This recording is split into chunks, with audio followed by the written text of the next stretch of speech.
Hello, hello. Thanks for joining us. I am here in the state of Indiana. I'm not in New York right now. I'm visiting a childhood friend, and I'm here for a couple of weeks, and then I'm moving on to the next city to visit another great friend of mine from high school, Marianne, stay with her for a while, and then take another Amtrak to Rochester to visit all my peeps up there. So we're here recording, and we can record anywhere. That's the great thing about this podcast.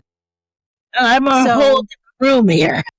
Yeah, you're in a whole other country, and we can still make this happen, which I think is fantastic. It's been quite a summer. We're just here today to give some updates and some thoughts. I told you before, Trey, that today's question of the day definitely takes a sharp turn from what's usual and a little bit of a loop-de-loop, but I think it's important that we talk about this. So from the very beginning of my recovery, I have heard about my mindset, my determination, and my support, which are all top-notch 99% of the time. So even you, Tracy, have mentioned my positivity. The very name of our podcast is The Lighter Side, because that's what we really want to focus on. However, we also need to be honest with ourselves and with others when the lighter side isn't so apparent, which sometimes happens, right? So I've been working tirelessly to be honest without getting stuck in anything less than positive. Getting stuck certainly isn't helpful, but neither is ignoring or sweeping under the rug the not light. So I made a conscious decision to be vulnerable here today. Not easy for me. So anyway, not wanting to do that. Believe me, I don't want to do it, but I'm doing it. So my vulnerability is to admit that I am not finding the lighter side lately. In fact, as I put it to Tracy before, I'm riding the struggle bus a little. So I think it is important for everyone to understand that it indeed happens even to the most positive and optimistic people, which I think I'm one of them. Absolutely. So therefore, my question of the day when addressing that reality is when, not if. Because when it will happen to all of us. You are not seeing the lighter side. What do you do, or how do you find it? That's a very in-depth question. And I know it happens to us all. I too try to be optimistic and think of the positive things all the time. But you have your moments, right, where you're just frustrated with something and you get aggravated and you get a little down. It doesn't last long for me, but it did.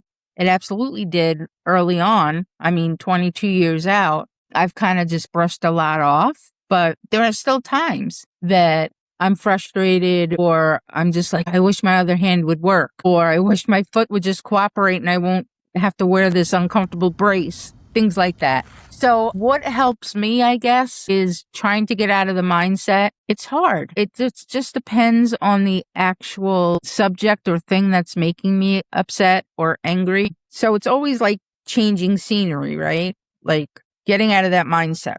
So a lot of times I'll just go seek out some company, like the kids that I love with, my nieces and my nephew, or call a friend. Sometimes I just totally change the subject on myself and go sit down somewhere, grab my phone, and have a video chat like this, just to kind of get me out of that mood or that mindset. And sometimes you can't avoid these things, but you can change your mindset and change your position at the moment.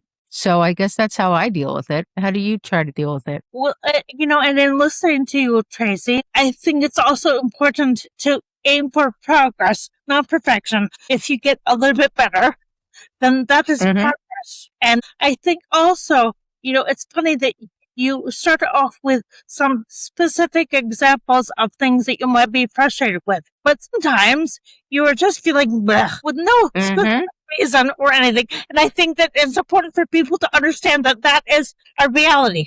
In fact, because Tracy, I know that you've mentioned several times that you are definitely a nerd and you like to research things. So this morning I'm researching, and it absolutely has to do with the brain. Because when our amygdala, or our reptilian brain, or whatever you want to call it, is the one taking over, that's when our emotions, whether it is fear or sadness, or those are the big ones, that might take over. So in order to be able to quiet the amygdala and get back to the prefrontal cortex, where you go back to reasoning and logic and problem solving and organization and all those things that we want to.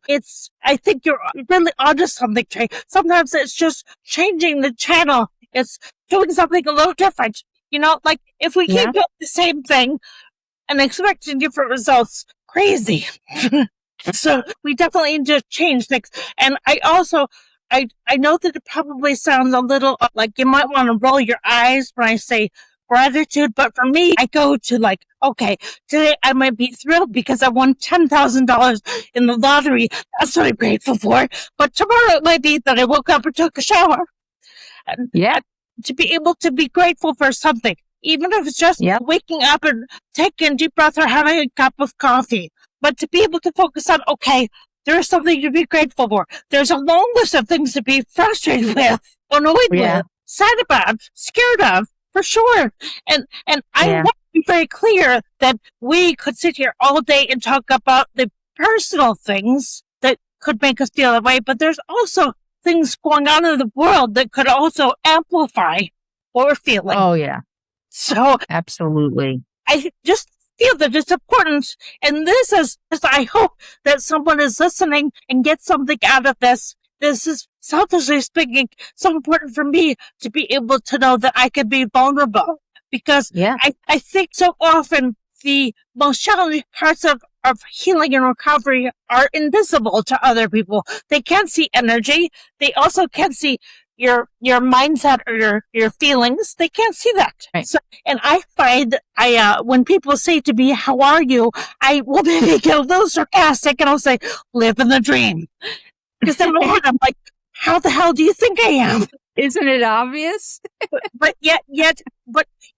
good question, Drake, because I don't think it is obvious. I think if you are someone who is focused so much on the positive and be hopeful and optimistic, people maybe don't know that, hey, you're actually maybe not feeling so great right now.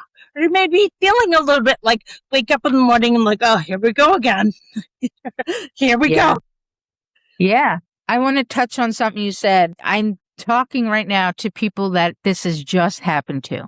So someone within the first year or two, and it's still a shock that your life has totally been uprooted and switched around. So you may, like me, have lost your career, so mobility, your circumstances as far as where you live and how you live. I mean, all of that coming in at once. First of all, it's devastating, and it's hard to look at the positive at that point. So right now I am speaking to those that it just happened to, like within the first 2-3 years. I get it. I completely can relate and empathize, and I can go back and at that point where I was. First of all, I was just relieved and astonished that I made it and I was still alive. And I think for the first 10 months, almost a year, I was just focusing on that. Like, oh my God, I made it. Oh my God, I survived this. Because that's all you ever hear. Oh, a brain aneurysm rupture? You shouldn't have survived that. That's deadly. Yes, it's deadly.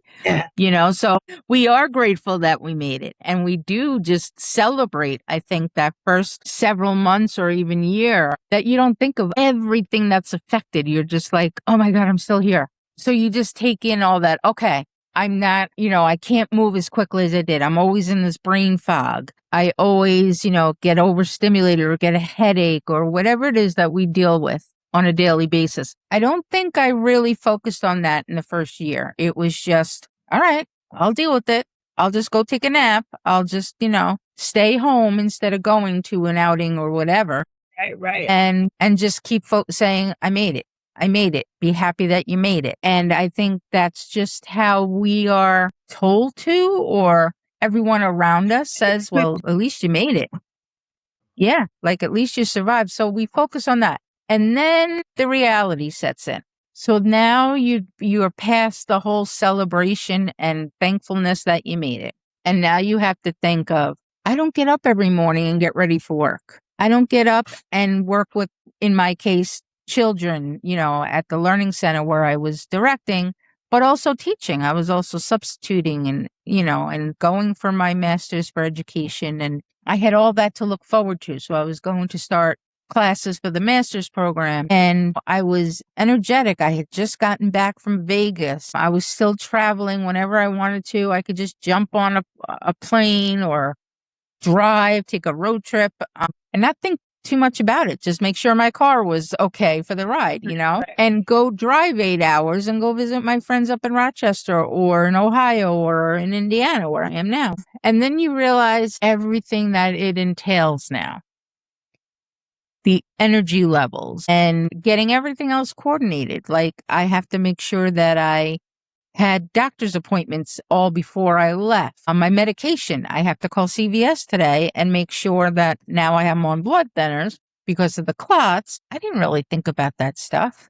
Right. You don't have to. I didn't really have to. And then the reality set in that, wow, I'm home every day now. Even that second year, I was still napping 2 hours a day. I was still up most of the night because I still get bouts of insomnia. My sleep patterns were so disrupted. I can go to bed at midnight, 1 o'clock, no big deal, get up for work. But now sometimes I'm up till 3, 4 in the morning and my mind just keeps going. And some people were like, that happens to me too. And I didn't have a brain injury. Right. But it wasn't to that extent for me. Right. And since the brain injury, it happens more often than it should, or that it did in the past. So when all of that starts setting in and everybody else is going to work and making money and then going on vacations because they saved money, they have the funds, going to bigger events like a concert. I can't imagine going to a concert now in a stadium or even at the beach. The amount of stimuli that first of all, the crowd, second of all, the loud music, and just maneuvering to get to that spot. Right. It just takes so much of a toll on us, So when all of that sets in and then you realize all the changes and the differences in your life post-stroke, post-brain injury event, that's when it all sets in. And that's when I know I hit a very big bout of depression. Now, I know depression and anxiety, those things are more chemical in your brain, and you can absolutely control some of it, but some of it you just can't. It's just chemical, and you need help from your doctor, and you need to talk about an antidepressant medication or anti-anxiety. So if you are dealing with some severe depression like I was, I didn't even want to get out of bed and do the dishes. I didn't want to brush my teeth. I didn't want to get up and get dressed. You definitely have to reach out and speak to your doctor. First, start with your primary care, and then they will help you find a counselor, a psychiatrist. Most counselors, if they're not psychiatrists, they cannot prescribe medication, but they're great for listening and giving you some honest feedback and some tips about how to cope with things. But when you need medication to help with that chemical imbalance that's making you in a deep depression, don't let you get yourself too far into it. There is help, and there are things that can help you switch that off and you feel almost like yourself again. And of course, it doesn't take away all the challenges and all the changes in your life, but it will help how your brain functions as far as dealing with dopamine and serotonin and all the things that are off balance and making you so depressed. So that is my little PSA, by the way. Don't be prideful. I know a lot of people like, I'm not taking medication for this. I'm not depressed. I don't need to talk to somebody. Right. It happens. It doesn't matter what your family says or how you grew up or what the culture says. They may not completely understand what your brain is going through. So reach out, talk to your doctor. And at first, I didn't have a psychiatrist, but my primary care is able to prescribe, and she's phenomenal. Dr. Maiulo in Bayshore, New York. A shout out to you. Yeah. She's phenomenal. And, it takes a couple of tries to get the dosage correct or even the medication correct. But you don't have to live in that despair. You don't have to live in that tunnel of, oh my God, everything's so dark, and you feel this pressure on yourself. So speaking to those that it just happened to, I'll get back on track a little bit. I know I go off on these tangents. You can't look at the bright side when everything is different. You can't drive anymore. You can't just get in your car, go to work, see everybody you work with, and that brings you some joy. Yeah, work can be stressful, but you're out and you're being social and you have friends at work or whatever it is, your responsibilities, you enjoy those things to some degree. And when it's all taken away, how do you see the bright side? I don't know that I could have seen the bright side. I just went through the motions. But I think, Tracy, that's so important that what you're saying, because you do have to go through it. Because for me, I unfortunately tend to do this. Like if something is not going well, I'm like, I'm just not going to look at it. I don't see it. I don't see it. But you know what is so important to be able to acknowledge it within yourself, and like this, to be able to say to other people, hey, if you're going through it and it's tough, of course it's tough. It's tough for anybody. And I think that you are really onto something by pointing out to people who are maybe in a chronic long-term feeling. That's absolutely possible, but it is also possible to have just an hour or a day or a week or a month where you're like... Yeah, it can last a little while. So I think that there's a few things. One is, if you need medication, absolutely. Don't be shy. Don't be embarrassed. Go for it. If you need to speak to someone, absolutely do it. I think that, frankly, I wish everybody would sign up for about a counseling or a psychologist. Absolutely. I think we could all use it. The other thing is, find what works for you. For some people, it's listening to music.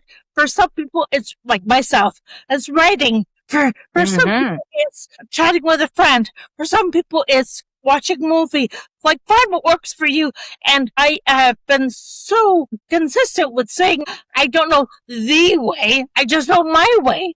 I know what works for me. So I think it's important for everybody to kind of say, like, well, if that worked for her and that worked for him, why is that working for me? Because maybe that's not what works for you. So find what works for you. Yes. Go with that. Yes. And sometimes speaking to a counselor can help trigger those ideas. Well, for me, I can't get into movies that much. I used to love scrapbooking, and at first I couldn't get back into it because it was just too much. And there's a lot of with using this hand, and I now use it as a paperweight, but those cutting and peeling and all those things. I didn't do it right away, but then I really got into it. And I would spend an hour just creating one page for a scrapbook, So yeah, I totally understand what you're saying. I can't sit there and write like you do. I used to be able to, and I used to journal. Now, for some reason, it just doesn't come to me. So I always end up getting a little obsessed with something. Something will set off in my mind, and then I'm like, oh, let me look into that. And then I just go into this zone of research, you go down and boom, I think that's how my business started. Right. And I'm just like, is that possible? Can I just start a business? Yeah. Is this a need for this? So then I get super obsessed and super focused. And some people might say, it's part of ADHD or whatever. I was always a good student, not so much in college, but I could understand material and remember what I read. It was such a good memory that I could memorize my notebook in college for an exam. Wow. Ask me if I could remember it 2 months later. No, it's gone. But at least for the exam. But no, that's not the case anymore. But that goes back to all the changes that we deal with. So, there's definitely outlets. You can reach out to a support group. You can get on YouTube. You can get on TikTok. There's so much out there. We understand what you're going through. It may not be this episode that you relate to, but we've had so many great guests that have gone through either a brain aneurysm, a stroke, and we've had people with devastating injuries from a car accident, like Lori, or like Luke, who we just had on, who speaks about his devastating event into his coaching business. He is now certified coach, and he learned so much about brains and brain injury. So reach out. And if you need help with finding support or finding something in your area, you can always reach out to us even. We might not live in your area, but we'll can research it for you. Yeah, we'll connect you. Yeah, we'll connect you somehow. We'll do the research. If you don't have the energy to or the focus, that's okay. Reach out, make a comment, send us a private message, and we'll help you through it. So I guess that's my 2 cents. Well, and you know what, Trey? I think that it's really also really telling that you're talking from 22 years ago, and I'm talking from 6 years ago. And I just said to my son the other day, like, if you spoke to me 10 years ago and asked me what I thought my life would be like in 10 years, I would have never pictured this. So I'm sure if somebody said 25 years ago, did you picture what would happen in 10 years? So because I couldn't have imagined that, I also tried to say to myself, okay, I couldn't imagine that in 10 years, or what the next 10 years is going to bring me. So Yeah. I really tried to focus on looking forward and being hopeful and not denying if I'm feeling a little bit like frustrated or just sad or just vulnerable, as Jada will talk about. Like sometimes, like, I don't know why I feel like crying. I just feel like crying. Yeah. Then I can laugh at myself for that. So that's Right. the other side of the cast. But I think that it's so important, you know, Trey, as you were talking about people who are really just at the beginning, and I know that you even look at me as really more toward the beginning than further on. But I think that is also something, a month or a year, or for me 6 years, it could feel like freaking forever. Yes. But you know what? That's where it's also helpful to look at someone who has gone much further down the road to be able to say, okay, it'll be okay. Because there's no way, I think I can speak pretty confidently that no way back in 22 years ago that you thought you would be starting a business.